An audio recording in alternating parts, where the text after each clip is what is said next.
Good morning, y'all. This is Esmee Streachailt, and I am reading Rad Femme, Rad Mat Femme, and Rad Matri Femme, all ask humans to just grow the hell up already. This is a coda to my conversation with Jocelyn Crawley at WLRN at Women's Liberation Radio News. They were kind enough to invite me over. And that conversation was a lot of fun and very interesting and got into some really deep cracks and crevices and ideas about feminist love and what love looks like in a feminist world, what love can look like in feminist movement. And I had some further thoughts on a few of the places where Jocelyn and I were almost seeing things similarly, or maybe in direct disagreement. And I wanted to just unfold those a little bit more because I think it's entirely possible for different groups of radical feminists to have different views on certain things, on certain topics or policies or ways to move forward. But I think that they should understand each other really well, so that when we can find places where we want to work together and ways in which we want to work together, we can just dive in and build on those. So this coda begins now. I am the kind of mind that is forever unfolding into deeper subtleties wherever possible. Or just grabbing a thought next to this one and seeing what happens, or who is just never done with a debate. It's not a temperament that leads to concise expression. Most of my thoughts are details about other ideas. I just never feel like I've really been clear, Here are some of those idea tales about some of the topics raised in my recent conversation with Jocelyn and her editorial coda to our conversation over at WLRN. All of which is linked here in the post and on our websites. When we study feminist work on love, ethics, relationships, we find many versions of this simple formula. We have to grow up. It's a request for humans to become their own selves in relation with emotional containment and interpersonal curiosity and desire for good of the other. In other words, a maturity that supports having a rich, full, even fun life. That's the simplest, I think, way to look at it. It doesn't sound sexy. It doesn't sound gimmicky. It's just, you have to grow up to get a good world. On the biology of male violence. So here's a problem for all feminists. Men's violence, and sexual violence specifically, enforces patriarchal domination by being a constant background, live threat to every woman's psychological and bodily integrity. This is the core insight of radical feminism. If you genuinely conclude that men are biologically toxic, rapey, violent humans, and to eliminate that violence, and you want to eliminate that violence from constricting and ending women's lives, then you have to remove the biology, the gene complex. The only way to do this is, as Valerie Solanas also concludes, is to kill a lot of men or neuter them to prevent reproduction. It's just like breeding dogs. You don't breed the aggressive puppy hoping to get companion dogs. Such deterministic radical feminists, like all evolutionary psychology bros, typically do not want to follow their own logic to its necessary conclusion. They're more like, it's genetic, shrug. So if all masculinity is toxic, that means harmful to life. If all biological maleness, right, is toxic masculinity, then why on earth did the process of sexual selection which in nearly all species is governed by the females, including in humans, right down to the ovum choosing the sperm.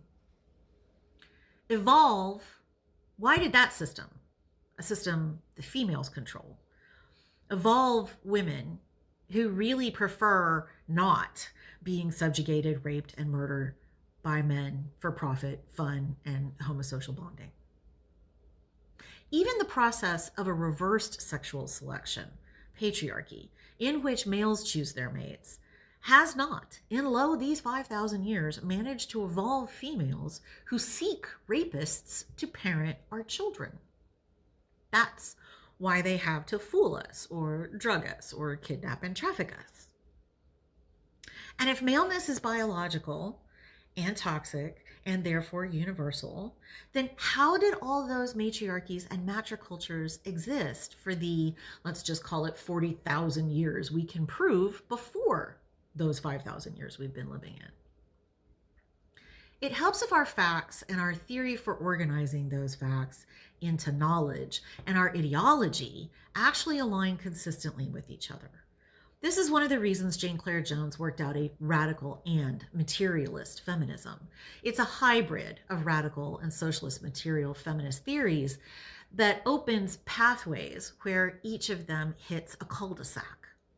A theory is supposed to describe and help us effectively interact with the world. It needs both accuracy and flexibility because neither knowledge nor the world are stable, unchanging piles of rocks. If a theory is divorced from the world, but imposed in every case anyway, this is a move called overdetermination, which leads to both grave errors and totalitarianism. In anthropology, overdetermination is the error of attributing a behavior or cultural practice with many causes or influences to just one cause or influence. It's a very patriarchal silver bullet kind of thinking. It's a flattening, an erasure, an embarrassing mistake in an era when we know just how complex our world really is. The more research we do into the nature-nurture debate, the more nurture is winning. Boys have to be trained to be the desiccated thing we call men in our culture. Low emotional intelligence and violence are not the natural fate of the human male. Here from the article I linked to on the subject. It has been suggested that the antisocial behaviors related to high testosterone are a function of the manner by which dominance is maintained in these groups. Robert Josephs of the University of Texas at Austin. In other words, if researchers were to study other groups of folks, say the rich and famous, they might discover that testosterone is connected not to violence, but to who drives the biggest SUV or has the nicest lawn.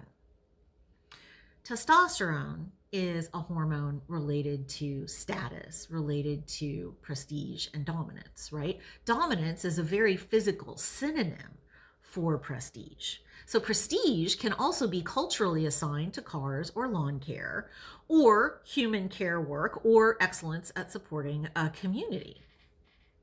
As I said in the episode with Jocelyn, contribution could be prestigious. This is fantastic news. It affirms the radical feminist hope that men, while recalcitrant, are neurally and socially plastic. They can be different to this. Rejoice! We don't have to cull the herd to survive the millennium. Feminist love is only enacted in reciprocity, in mutual support of human unfolding. And domination relations block and stunt the human instinct for connection and mutual regard. Status can be accrued to anything, like shoes that don't really fit, for example. Excellence in sport, owning lots of purely digital money.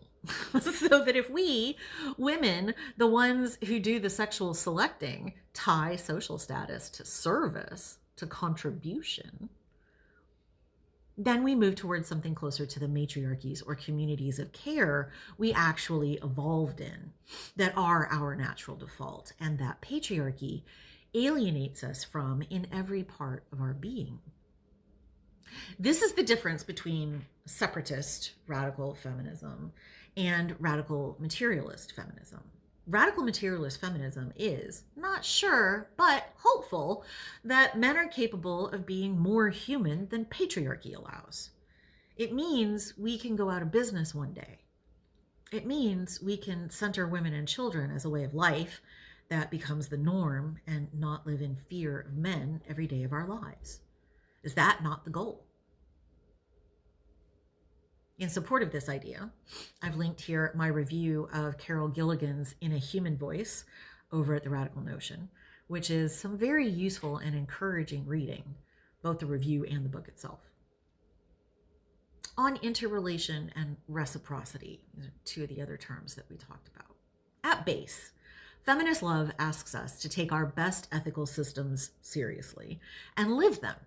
It's really that simple. The big shift is that all of our traditional, most intuitive, therefore, ethical systems were, you got it, written about and for men, and deliberately excluded women from the capacity for moral reasoning or ethical behavior. Kant, bro, I'm looking at you. Among the thinkers and researchers who have thought about ethics and assumed that women are also moral agents, well, a fox just went by through my front yard and now my dog is losing it. So far, trouble is not barking at this fox. Oh, there it is. Beastie. Beastie. We're okay. We're okay. It's just a fox. I know. I know. Trouble. No. Nope. Come here. Trouble, come. That's a good dog. Sit. You're okay. You're okay. It's all right. I know. Come here. Hey, come here. Hi. There you go. That's a good dog. Settle down. Hey, settle down. Chill out. Good boy. Right. Back to our programming. Where was I? Kant, bro, I'm looking at you. Among the thinkers and researchers who have thought about ethics and assumed that women are also moral agents are the sociologist Carol Gilligan and the philosophers Lucy Irigaray and Iris Murdoch. That would be enough to get you going for the rest of your life thinking about these questions.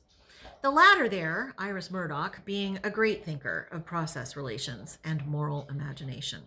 Two concepts that stand behind values like social justice or people before profit, like mutual respect and care, like feminism and anarchism and matriarchy. Yeah, I know about the dog. Sorry, I just record these things in the middle of my life because women live our lives in the middle of the world and things happen even when we are recording for our friends. So we had a little discussion about control. What does control mean? What is control? In the podcast. So I'm elaborating on that conversation just a little bit. I think control is a spectrum, wink, wink.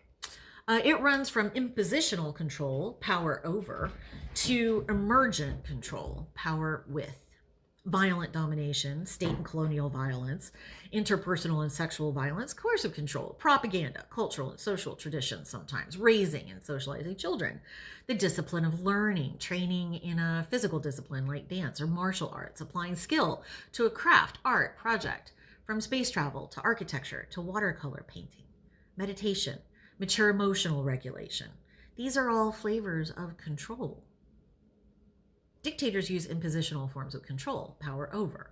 Someone like Marie Curie or Emily Dickinson use emergent ones, power with. In our human lives, most of us use a range of control. Even an anarchist community uses forms of control to operate and care for the people in it. It will have practices on which it relies, even without any ultimate authorities wielding state power. Its values are its controls rather than its law or its police or military. These communities emphasize the emergent forms that require attentive relation, a fundamental quality of feminist love. control and feminist values are not even in tension with each other. It's an interesting element of work in matriarchies, for example, that when we study existing ones, we see everyone working, and much of the work is meeting basic needs, creating food, cleaning the home and community, etc. And wage labor too. The need for control in the Foucauldian discipline way, where we have to be disciplined to work for others' profit, is not prevalent because we are not working in a totally alienated way, creating surplus value for some CEO. Rather, all work is care work, work for the clan and community. At least we find this in many traditional, family-based such communities. And again, these are not perfect utopias. What they are, however, are communities that are not fundamentally structured by violence. Work or starve, obey or suffer. Because your labor and service are not expropriated to distant, powerful strangers. On feminist violence, Jocelyn and I disagreed about violence and its relationship to feminist movement and change. I'm not ruling it out. She rules it out. I don't. Direct action, for example, economic disruptions, for example, and burning down the reputations of rapists is not violence. Direct actions solve problems without permission. Economic disruptions are telegrams to the owner class from the hinterlands here below, and the burning down of the reputations of rapists should lead to the social death it seems to take to get them to stop. Drastic, even risky, certainly strict, maybe ruthless, but not violent. They can all be elements of this fight for women to survive and die natural deaths, to live unmolested by men and become whatever we may be. It is as asymmetric as it gets, this fight, and many on one side delight in the violence, a regime that crushes its women for continued control and security, a regime that begins a 3-week bombing campaign on a Muslim nation on a Friday night in the middle of Ramadan, a regime that levels a territory it has held in apartheid for decades. These are violence, historical violence. And feminism makes big historical claims, no doubt. Sure, Radmat Femme wants to arrive in the new world that answers to the poly crisis. I call it the Omega crisis because it's the last one of our our civilizations may ever get to have, this Omega crisis. Sure, Radmat Femme suspects that the nutritive rather than toxic world is an adapted form of our ancestral matriarchies. I've said before, and I will say it here, we need to take big swings, or rather, we need to get in a position to take big historical swings. But how we get to that position is wildly unpredictable. Our prophet, Lauren Oya Olamina of Earthseed, from Octavia Butler's Parables, practices her rifle aim every week, just like everyone else in the community. Surviving total social breakdown could be a war of all against all. We don't know. And if it's not that, if it's not what is predicted in the parables, well, what's wrong with a stronger body, the ability to defend yourself, and a skill you can apply to hunting food for your people? Not one thing.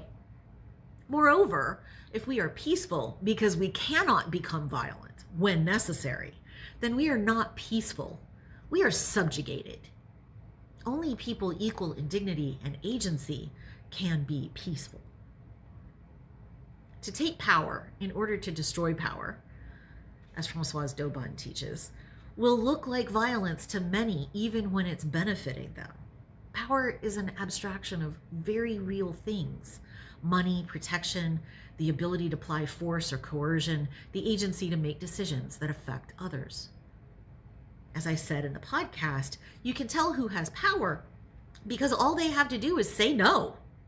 They don't have to explain or offer terms or write detailed studies of problems that have already been studied in order to prove a legitimate need should be redressed if power is in the mood. I would love to see more women skilled in the use of violence. This is not the same thing as violent women. But women skilled can do more to refuse the ultimate no that power has. That makes the ultimate no less powerful. I mean what I said about girls learning self-defense. This is a skill of violence. And finally, my attitude about feminist violence is this. I simply do not know what the future will require of us. The concept of people before profit. Economics as we know it is a lie. The market is run by computers trading against each other while you and I work to keep body and soul together, fed and dry. We do that in a system that runs on turning our needs and wants into money for other people. That encourages us to consume stuff, accumulate stuff, because our needs do not create enough profit all on their own. Here I have two links to two different economists who have two different theories of how to solve this problem. One of them is Clara Mattei. She's a very dangerous economist running a very interesting project in Tulsa, Oklahoma. It's called the Forum for Real Economic Emancipation, or FREE. And the other is Gary's Economics. And if you are not familiar with Gary and Gary's Economics, I think you should be, because he puts things very clearly, very simply, and is on the side of the good. So in love, in feminist love, in a paradigm beyond ownership and extraction, we do not have relationships. We are in them. Indeed, we are embedded in nothing but relation. Rad Mat Fem does not understand this embeddedness as a complex future goal we must create from the ground up. We understand this embeddedness in relation as the condition of all existence, one that capitalist patriarchy ignores as at our now obvious peril. All aliveness is relational, interdependent, permeable, and evolving. Even human cultures.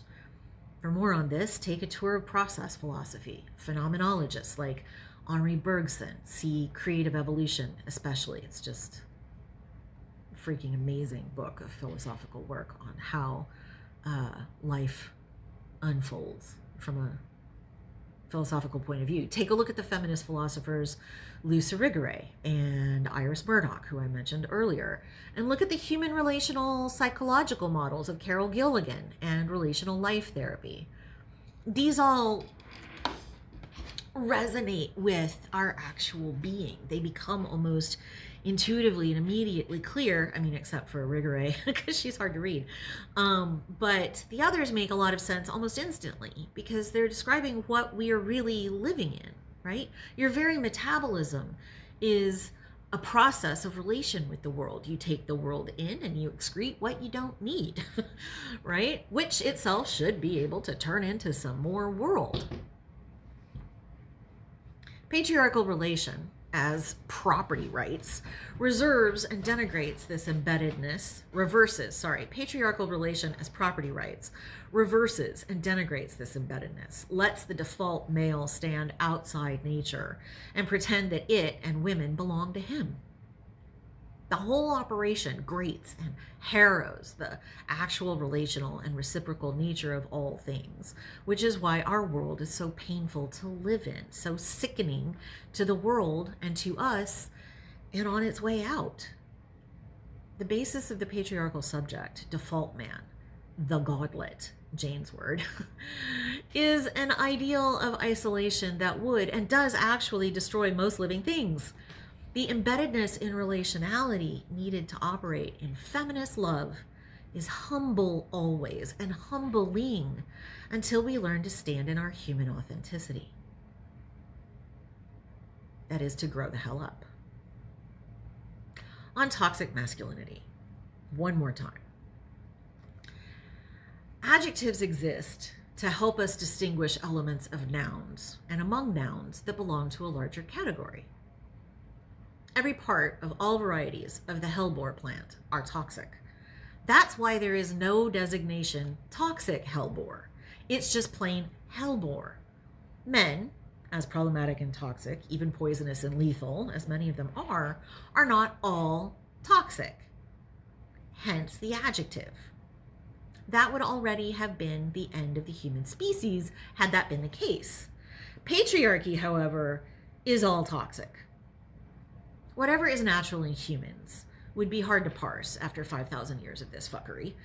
By striking at sexuality and mating, patriarchy reverses the natural order, as I argued above. It takes sexual selection out of the evolutionary process described by Darwin and reinforced by nearly every biologist after him. Female chooses mates. Females choose mates with the qualities they think will give their babies the best chance at survival. Best chance at survival is what Darwin meant by trouble. It's all right. Best chance at survival is what Darwin meant by fittest. But fittest is tricky because nature also constantly throws surprises and accidents into the process, like giant meteors or 2 million years of rain or fire or flood or earthquake. Or one can be very, very fit for a set of natural circumstances that can change pretty fast, and then not so fit. By passing its subjugation, by placing its subjugation of women on sex, basing its subjugation of women on sex, patriarchy appropriates from the female the process of sexual selection and proceeds to encourage the most brutal men to breed a lot. Turning women into sites of extraction, of reproduction, labor, emotional support, and violent entertainment is no part of the natural order. If it is, as I have said before, feminists need to put down our mics, our pens, books, and keyboards and pick up our weaponry. If all masculinity and all men are live dangers to women at all times, and this is the natural order, and our goal is to care for women, center women, protect women, our only recourse to creating safety for women is to cull the male herd. Feminists who argue that all men, all masculinity are toxic, violent, deadly to women, but do not then follow their own logic, are more in the business of staying in business while doing feminism than of actually solving patriarchy. Meanwhile, women are still looking for many qualities other than brutality. And now that we finally have had the social power to make our own choices of mate again, the brutal shithead godlets are feeling the pressure and responding with bullshit like the SAVE Act and Project 250. The phrase toxic masculinity describes a complex of human behaviors that are harmful or deleterious to others, and often the agent himself. To oversimplify, the comparison is not between toxic masculinity and wholesome femininity, but between toxic and wholesome masculinities. These are both complexes of behavior and of intentions. A motive, after all, is a goal.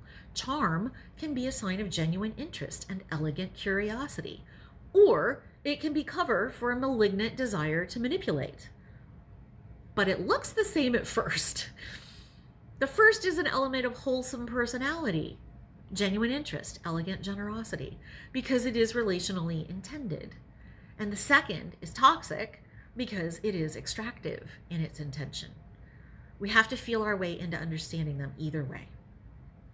We do have toxic femininities too, and we know good and well that they are not the only kind of feminine. Why would the situation be different with men? There's also just numbers.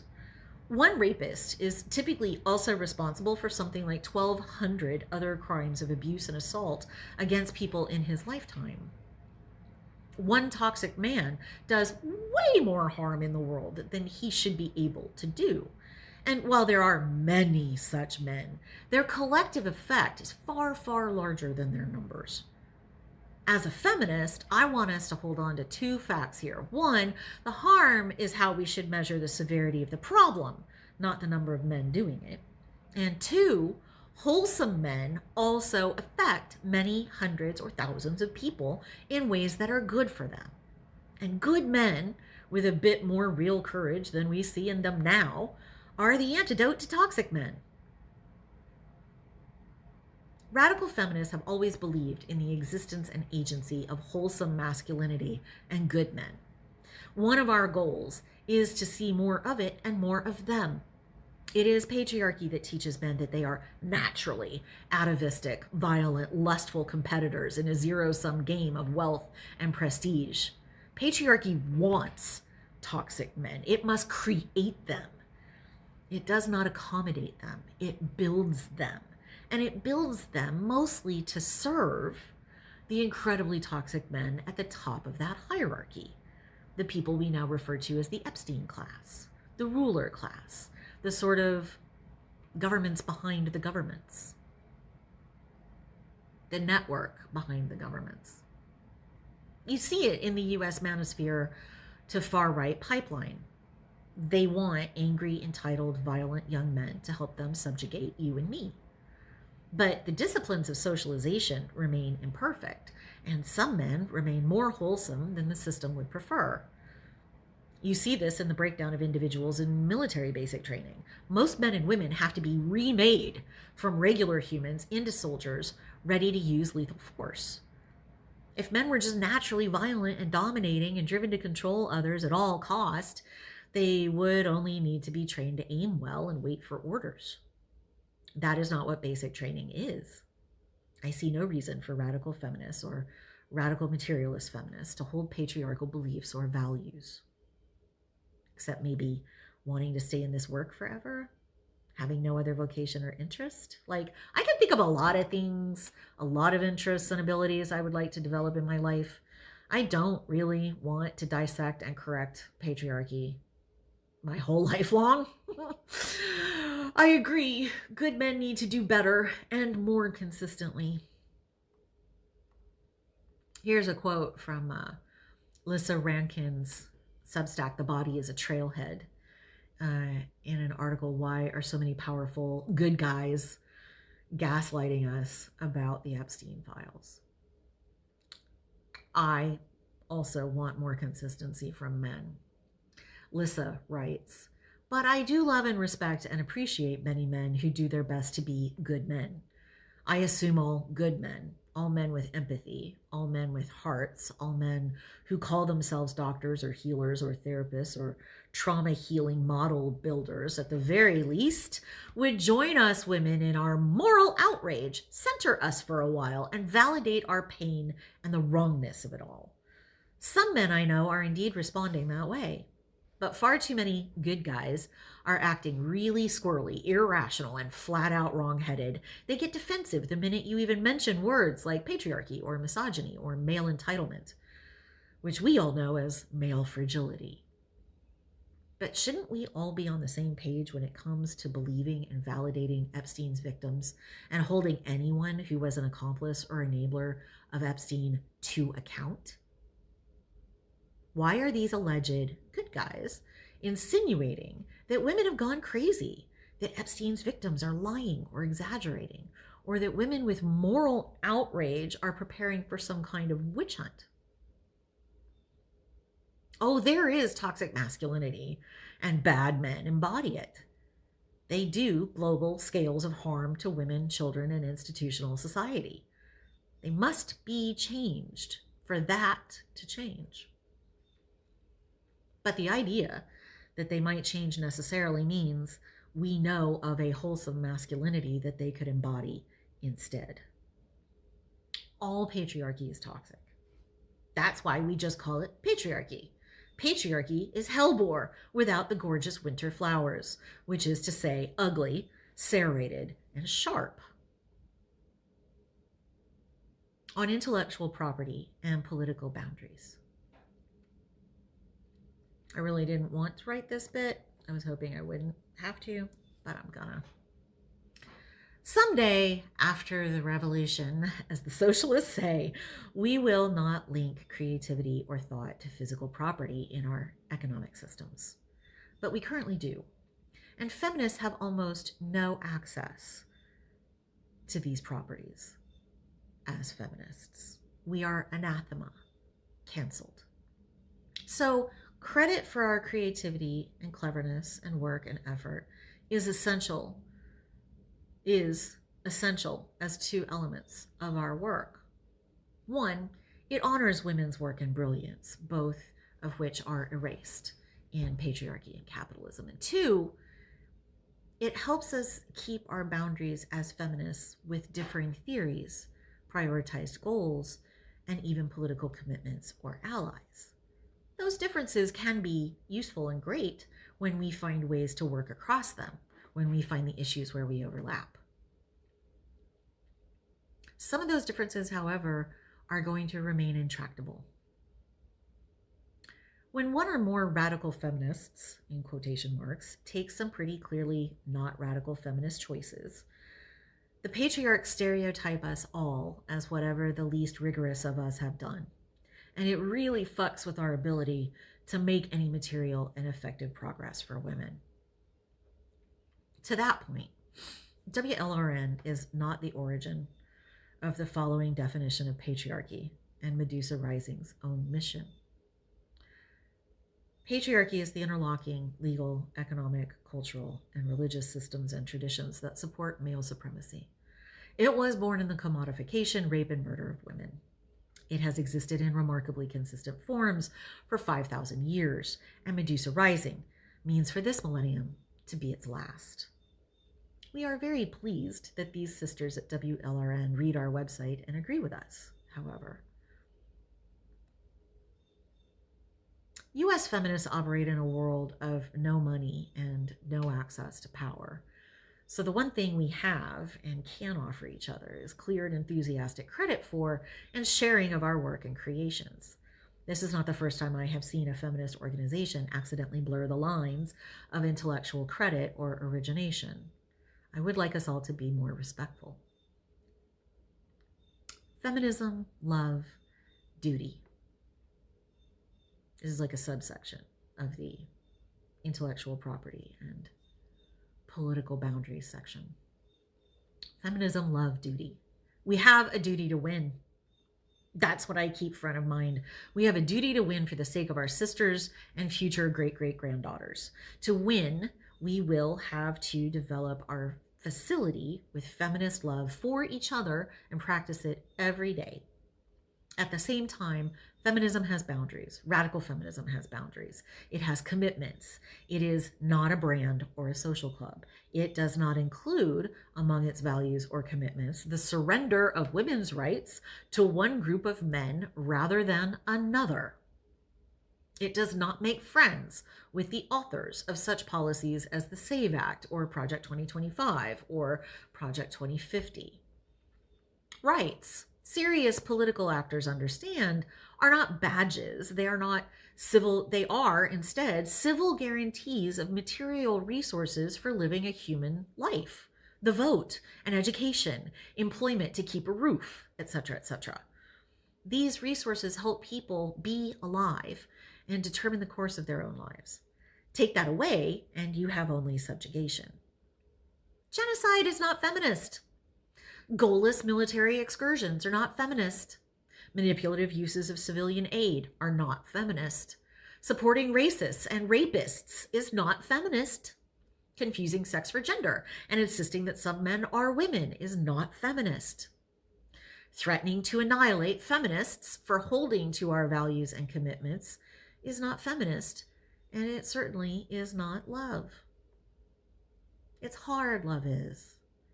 It requires that we stand in our truths, that we discuss them honestly, and that we part ways if we cannot reconcile them. It requires that we grow up enough to know the difference between a paradox and a contradiction, and to accept that how we want the political landscape to be hedged and how it is actually hedged may not match. That's it. there you go. I hope you are all safe. I hope we can bring the madness of this historical moment to a close really soon.